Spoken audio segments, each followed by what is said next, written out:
चलिए आइए अब हम लोग पढ़ते हैं procedure of operating saving banks account.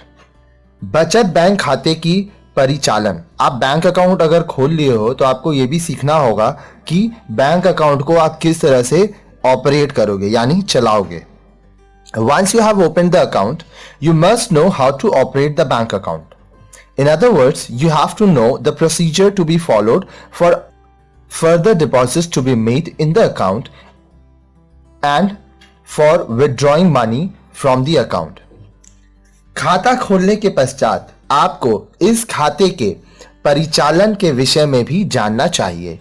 दूसरे शब्दों में आपको खाते में अतिरिक्त राशि जमा करने तथा इस खाते से धन राशि निकालने की अपनाई जाने वाली प्रक्रिया मालूम होनी चाहिए। सबसे पहला, डिपॉजिट इन द अकाउंट। आपका जो बैंक अकाउंट है उसमें आप पैसा डिपॉजिट करोगे। How will you deposit money in your account? आप अपने खाते में किस प्रकार धन राशि जमा करेंगे? You have already used a paying slip for depositing of the initial amount while opening your account.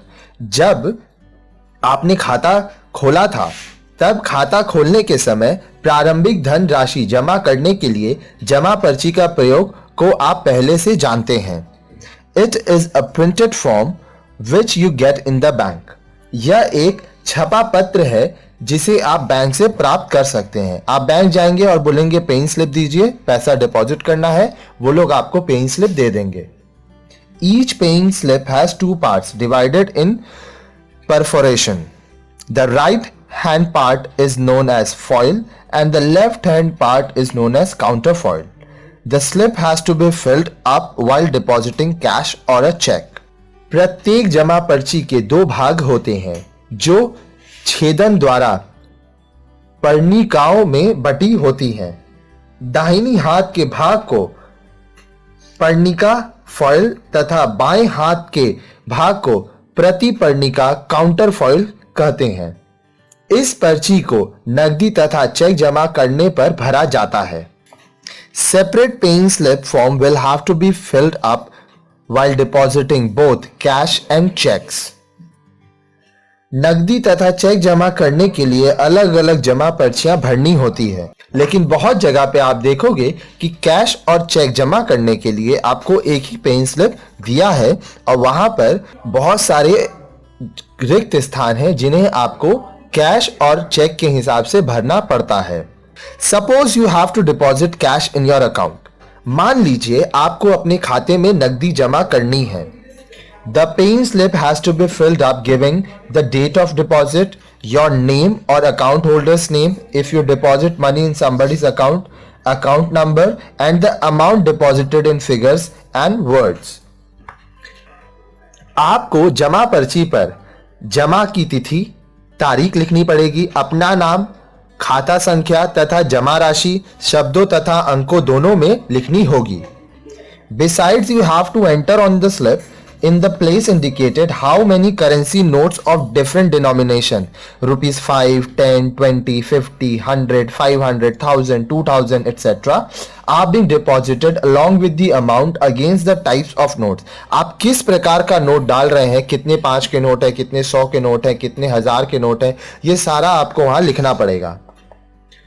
इसके अलावा जमा पर्ची पर निर्देशित स्थान पर कितने विभिन्न अंकित मूल्य के नोट 5, 10, 20, 50, 100 इत्यादि जमा कराए जा रहे हैं एवं इन नोटों के प्रकार के सामने राशि लिखनी होती है। The bank has have a counter for cash received. Bank में नकदी प्राप्त के लिए अलग खिड़की काउंटर होता है। You have to sign and present the paying slip there and also hand over the amount of cash. आपको पर्ची पर हस्ताक्षर करके नकदी के साथ उस खिड़की पर देनी होती है।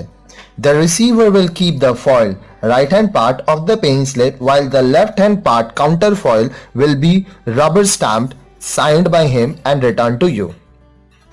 प्राप्तकर्ता जमा पर्ची की पर्णिका सीधे हाथ वाली, जिसको फॉइल कहते हैं, उसको रख लेता है, जबकि बाएं हाथ वाले भाग प्रतिपर्णिका काउंटर फॉइल पर रबड़ की स्टैंप लगाकर अपने हस्ताक्षर करके आपको दे देता है। Instead of cash, suppose you have Instead of cash, suppose you have to deposit check which you have gotten payment of your salary from the office in which you are employed. You may like to deposit in your bank account instead of going to another bank to encash it. Your bank will collect the amount of the check and record it as a deposit in your savings bank account. नकदी की बजाय मान लीजिए आपको check जमा करना है जिसे आपने अपने कार्यालय जिसमें आप काम करते हैं वेतन के भुगतान के रूप में प्राप्त किया है। आप दूसरे बैंक से रुपया लेने के बजाय आप इसे अपने बैंक खाते में जमा करना चाहेंगे। आपका बैंक चेक की राशि एकत्रित करेगा तथा आपके बचत बैंक खाते में जमा कर देगा। To deposit the check, you have to use the pay-in slip again, filling in particulars like the date of deposit, the account number, name of the account holder, the serial number and date of the check, name and address of the bank on which the check is drawn, and the amount of check in figures and words. Cheque को जमा करने के लिए आपको दोबारा जमा पर्ची का प्रयोग करना होगा जिसमें आपको जमा करने की तिथि, खाता संख्या, खाताधारी का नाम, चेक का क्रम संख्या तथा तिथि, जिस बैंक पर चेक लिखा गया है उसका नाम तथा पता तथा चेक राशि दोनों अंकों व शब्दों में आदि विवरण भरने होंगे। After signing the slip, you have to attach the check with the foil by an Alpin or steel pin and present the slip at the counter for check receipt. पर्ची पर हस्ताक्षर कर आपको चेक को पर्णिका के साथ लगाकर चेक प्राप्ति खिड़की पर प्रस्तुत करना होगा। The person at the counter will keep the foil with the check attached and return to you the counter foil with bank rubber stamp and his signature. खिड़की पर बैठा व्यक्ति पर्णिका संलग्न चेक को साथ रख लेगा तथा प्रति पर्णिका पर रबर स्टैंप लगाकर तथा अपने हस्ताक्षर करके आपको वापस कर देगा। In some banks, there is a box kept near the counter. The bank rubber stamp is also available at the counter.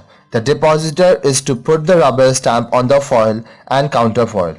Then, after separating the counterfoil, the check along with the foil is to be dropped in the box through a slit. कुछ बैंकों में खिड़की समीप एक बक्सा रखा होता है। जमाकर्ता को रबर स्टैंप भी खिड़की पर उपलब्ध होती है।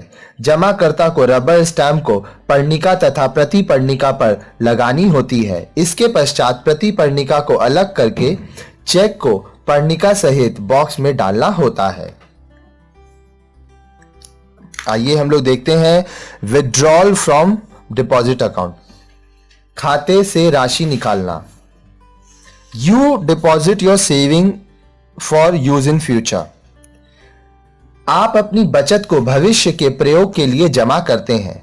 The need for money may arise any time. धन की आवश्यकता किसी भी समय हो सकती है। So you should know how to get back your money from the bank. इसलिए आपको यह जानना चाहिए कि खाते से आप अपना रुपया कैसे वापस ले सकते हैं। In the above section, you have learnt about the procedure of deposit of money in the savings bank account. उपरोक्त अनुभाग में आप बचत बैंक खाते में धन राशि जमा करने की प्रक्रिया के विषय में पढ़ चुके हैं। Let us know the procedure for withdrawal of money from your account. आइए आपके खाते से धन राशि निकालने की प्रक्रिया के विषय में जानें। Money can be withdrawn by using। इनका प्रयोग कर रुपया निकाला जा सकता है। किनका? विड्रॉल फॉर्म, जिसको कहते हैं रुपया निकालने वाला फॉर्म, चेक, एटीएम कार्ड जो कि डेबिट कार्ड, क्रेडिट कार्ड होता है। आइए सबसे पहला पढ़ते हैं withdrawal form. Every bank has printed withdrawal forms which can be used by account holders to withdraw cash from deposit accounts. The form has to be filled in, mentioning the date of withdrawal, account number, amount to be withdrawn in figures and words, and the signature of the account holder. रुपया निकालने वाले form. आहरण पत्र। प्रत्येक bank में रुपया निकालने के लिए छपा फॉर्म होता है जिसे आहरण पत्र कहते हैं। जिसे खातादारी जमा खातों से रुपया निकालने के लिए प्रयोग कर सकते हैं। फॉर्म में रुपया निकालने की तिथि, संख्या, खाता संख्या, निकालने वाली राशि अंकों तथा शब्दों में भरना होता है तथा उस खातादारी के हस्ताक्षर होते हैं। You have to produce it along with your passbook at the counter at which your account is handled. आपको इसे अपनी पासबुक सहित उस खिड़की पर देना होता है जहां से आपका खाता परिचालित हो रहा है।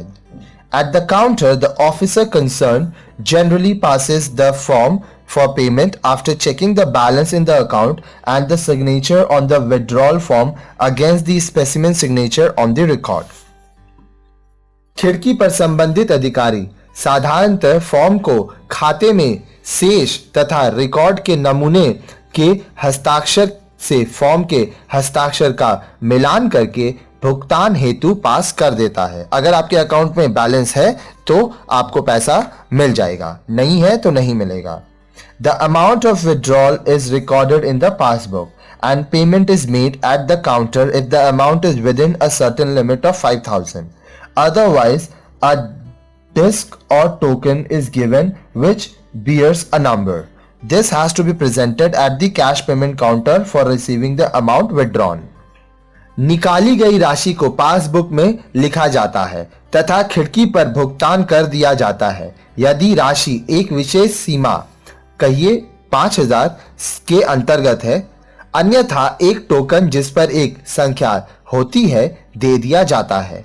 इसे निकाले जाने वाली राशि प्राप्त करने के लिए नकदी भुगतान खिड़की पर प्रस्तुत किया जाता है। B, check.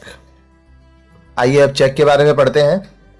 As an account holder, you can withdraw cash from your savings bank account by making use of a check also. खातादारी के रूप में आप अपने बचत बैंक खाते से या तो राशि निकालने वाले फॉर्म को भरकर तथा हस्ताक्षर करके या चेक जारी करके रुपया निकाल सकते हैं। Checks can also be issued for payment to other parties. अन्य पक्षों को भुगतान हेतु चेक जारी किया जा सकते हैं। Thus, a check issued to another person can be either encashed by him at the bank or deposited in his account in some other bank. तो जिसको आप चेक दिए हो या तो वो अपने बैंक में ही उस चेक को डिपॉजिट कर देगा या तो आपके बैंक में आके उसका पैसा निकाल लेगा। इस प्रकार दूसरे पक्ष व्यक्ति को दिए गए चेक की राशि उसके द्वारा बैंक से भी निकाली जा सकती है अथवा दूसरे बैंक से धन एकत्रित करने हेतु चेक जमा किया जाता है। Withdrawal by issue of check requires the same procedure to be followed as that for withdrawal by filling in and signing the withdrawal form explained above.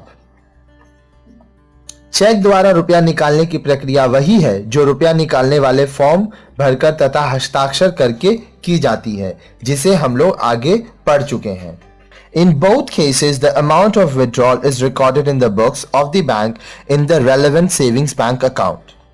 दोनों स्थितियों में निकाली गई राशि को बैंक की पुस्तकों में अपेक्षित बचत खातों में लिखा जाता है। Interest allowed on the balance of deposit is also recorded in the relevant accounts maintained in the books of account of the bank. These are also entered in the passbook as and when presented by the account holder to the bank. शेष जमा पर ब्याज की राशि भी bank द्वारा खोले गए अलग अलग खातों में दर्शाई जाती है। इन्हें जब कभी खातादारी बैंक में पासबुक प्रस्तुत करता है तो पासबुक में लिखा जाता है। आइए अब देखते हैं एटीएम कार्ड के बारे में।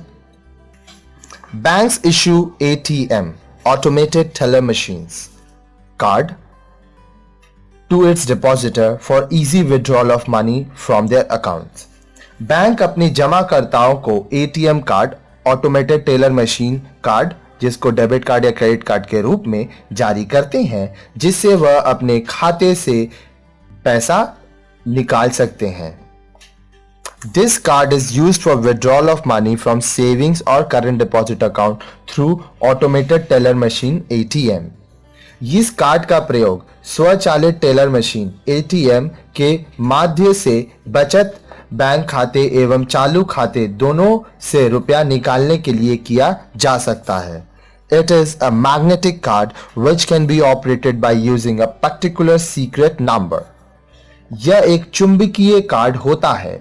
इसके परिचालन के लिए एक गुप्त नंबर का प्रयोग करना होता है जिसको हम लोग पिन नंबर या एटीएम नंबर कहते हैं। It is the most convenient system of withdrawal of money. रुपया निकालने की यह सर्वाधिक सुविधाजनक पद्धति है। आइए देखते हैं टेलर काउंटर्स क्या होते हैं। Teller counters To facilitate quick transaction, bank provide teller counters to withdraw money from the deposit account. शीघ्र लेन देन के लिए बैंक में टेलर पद्धति होती है। There are two types of teller accounts, manual teller accounts and automatic teller counter. दो प्रकार के टेलर खिड़कियां होती हैं, मानव संचालित स्वचालित टेलर काउंटर। पहला मानव संचालित, दूसरा स्वचालित teller counter. In manual teller counters, bank generally allow withdrawals of money from the savings account for amount up to a limit. The check or withdrawal form is presented at the counter and payment is made after verifying the balance in the account and tallying the specimen signature of the account holder. अधिकतर bank साधारणतः एक सीमा तक जो 5,000 से 10,000 तक व्यक्तियों द्वारा परिचालित टेलर काउंटर से बचत बैंक खाता से पैसा निकालने की छूट देते हैं। खिड़की पर प्रस्तुत चेक अथवा रुपया निकालने वाले फॉर्म को खाते के शेष, खाताधारी के हस्ताक्षर तथा अन्य विवरणों का खिड़की पर बैठे व्यक्ति जांच करता है तथा वही व्यक्ति भुगतान करता है। पहले आपका सिग्नेचर मिलाया जाएगा, फिर आपका बैंक में कितना बैलेंस है वो देखा जाएगा, फिर आपको पैसा दिया जाएगा। In automatic teller counters, ATMs are installed to handle cash transactions 24 hours without any break. There is no need to appoint anybody to verify your balance, compare the specimen signature, and hand over or take over the cash. स्वचालित teller counter पर ATM स्थापित कर दी जाती है जिनके माध्यम से 24 घंटे नकद लेन देन हो सकता है। आपको खाते के शेष जांच करने, नमूने के हस्ताक्षर से मिलान करने तथा नकद भुगतान देने के लिए किसी व्यक्ति की नियुक्ति की आवश्यकता नहीं है। Let us learn how an ATM machine operates. आइए सीखें कि एक एटीएम मशीन किस प्रकार कार्य करते हैं। When a bank installs ATMs, it gives a magnetic card along with a secret code number to every account holder. जब बैंक एक एटीएम लगाता है तो वह प्रत्येक खातेदार को एक चुंबकीय कार्ड और गुप्त कोड नंबर देता है। This code number is called Personal Identification Number PIN. इस कोड नंबर को व्यक्तिगत पहचान पिन कहते हैं। When a card holder wants to withdraw or deposit money, first he has to establish his identity to operate the ATM by mentioning his PIN. जब भी किसी कार्डधारी को रुपया निकालना होता है अथवा जमा कराना होता है तो वह सबसे पहले अपनी पहचान कराता है। इसके लिए वह अपने पिन को बताता है। When an ATM card is inserted into the machine, it asks for PIN. ATM के परिचालन के लिए यह आवश्यक है। कार्ड जैसे ही मशीन में डालेंगे तो यह आपसे पिन पूछेगा। The PIN can be entered either by using the keyboard or the touching screen of the machine. Pin की प्रविष्टि के लिए आप या तो कीबोर्ड का प्रयोग या फिर मशीन के पर्दे को छूकर कर सकेंगे। Once the identity is established, then money can either be deposited or withdrawn simply by following the instructions given by the machines.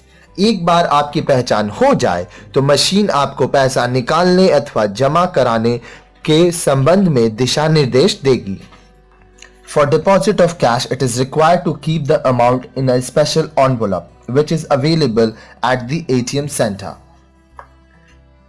जमा कराने के लिए एटीएम केंद्र से एक विशेष लिफाफा मिलेगा जिसमें आप राशि रख देंगे।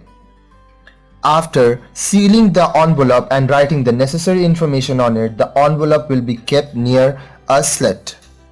जमा का बटन दबाने पर यह लिफाफा स्वमेव मशीन में चला जाएगा। Then on pressing the deposit button, the envelope will automatically be entered into the machine.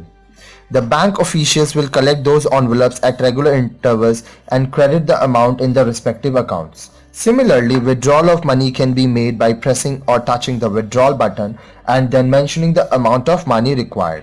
The exact amount of money will be made available to you instantly through the outlet. Bank अधिकारी ऐसे लिफाफों को नियमित अंतराल पर निकाल लेते हैं तथा संबंधित खातों में जमा कर देते हैं। इसी प्रकार से रुपया निकालने के लिए इसके बटन को दबाएंगे अथवा पर्दे को छुएंगे। तत्पश्चात जितनी राशि निकालनी है वह बताएंगे।